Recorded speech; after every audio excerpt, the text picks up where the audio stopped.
नमस्कार cricket रसिकहो. T20 विश्वचषकाचा बिगुल वाजला आहे आणि भारताने आपल्या मोहिमेची सुरुवात केली आहे, ती म्हणजे अमेरिकेविरुद्धच्या अटीतटीच्या सामन्याने. मुंबईच्या ऐतिहासिक वानखेडे स्टेडियमवर काल एक असा सामना झाला ज्याने चाहत्यांच्या काळजाचा ठोका चुकवला होता. सामन्याची सुरुवात झाली ती अमेरिकेच्या बाजूने.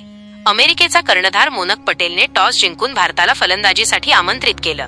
भारताची सुरुवात धक्कादायक ठरली.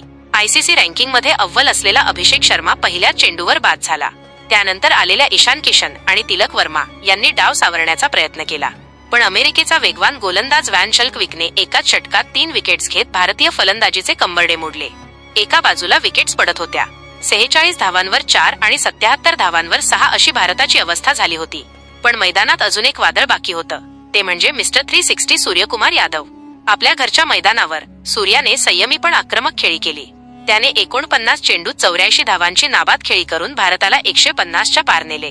अक्षर पटेलच्या 14 धावांच्या साथीने भारताने 20 षटकांत 161 धावांपर्यंत मजल मारली.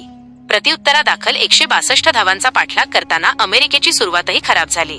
बऱ्याच दिवसांनंतर T20 संघात परतलेल्या मोहम्मद सिराजने आपल्या पुनरागमनाचा डंका वाजवला. त्याने सलामीवीर गौस आणि मुक्कमल्ला यांना स्वस्तात माघारी धाडले.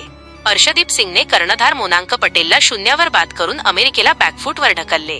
अमेरिकेकडून मिलिंद कुमार 34 आणि संजय कृष्णमूर्ती 37 यांनी झुंज दिली, पण भारताच्या शिस्तबद्ध गोलंदाजी समोर ते कमी पडले.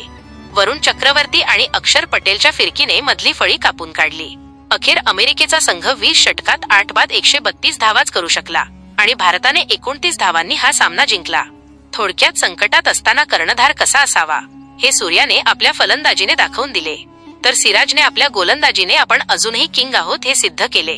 भारताने विश्वचषकाची सुरुवात विजयाने केली आहे, पण टॉप ऑर्डरची फलंदाजी चिंतेचा विषय नक्कीच आहे.